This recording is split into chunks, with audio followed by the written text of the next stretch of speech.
歡迎收睇慈悲之門呢個節目，我係周佳播。喺慈悲禧年之中，教宗鼓勵我哋做多啲慈悲嘅哀經善功。其中神形嘅哀經善功就包括教導愚蒙、勸人悔改、赦人侮辱、忍耐磨難。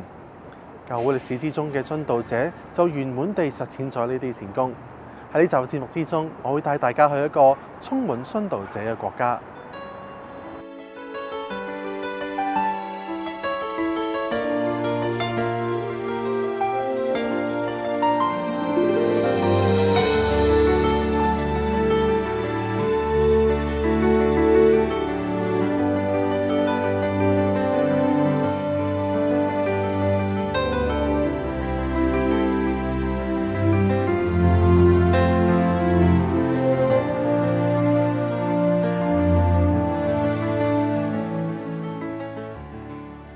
今日我哋前往韓國嘅首都首爾。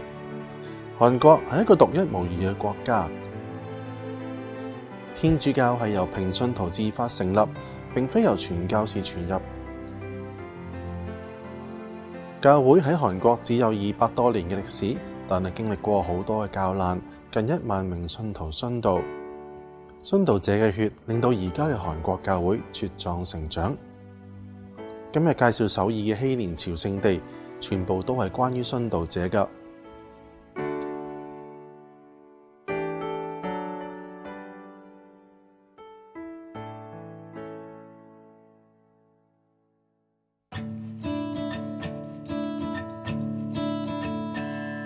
It's good to be here, good to be with you, 나의 친구。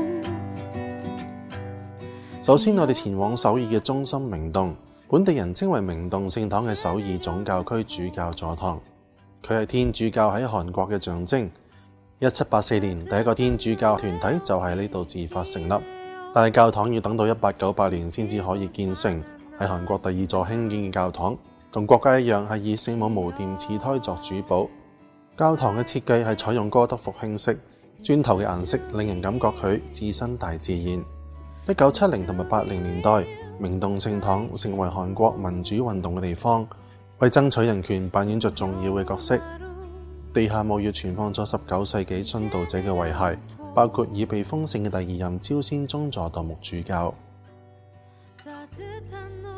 比明洞聖堂早6年建成，同埋第一座西式建築就係中南洞若燕聖堂，喺1892年建成。附近西小門廣場就係好多教徒殉道嘅所在地，其中44名殉道者已被封聖。第3座禧年教堂就係處於漢江港口嘅沙南基殉道聖地。呢一座韓式嘅建築喺1987年落成。呢個地方以前係重犯嘅刑場。19世紀初葉、中葉，好多教徒就喺呢度殉道，包括第一位嚟到韓國傳教嘅中國神父周文無，同埋韓國首位神父聖金大建。首爾總教區最後一個禧年教堂係切頭山殉道聖地，亦都坐落喺漢江河畔。呢個係韓國最重要嘅朝聖地，係為咗紀念1870年左右韓國最殘酷嘅教難，無數天主教徒喺度被斬首，故取得切頭山呢個名字。教堂鐘塔嘅設計係根據當年箍喺教友頸上嘅刑具。朝聖地裏面設有一個殉道者博物館，展出多於3000件關於殉道者嘅珍貴遺物。喺首爾亦都有另外一個禧年教堂——國軍中央天主教堂，但係佢係屬於負責全國軍人嘅軍宗教區，係呢個特別教區嘅主教座堂。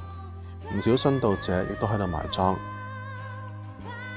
喺呢個慈悲禧年之中，讓我哋一齊學習殉道者嘅方表，見證慈悲，直至我哋回到主懷。下次再會。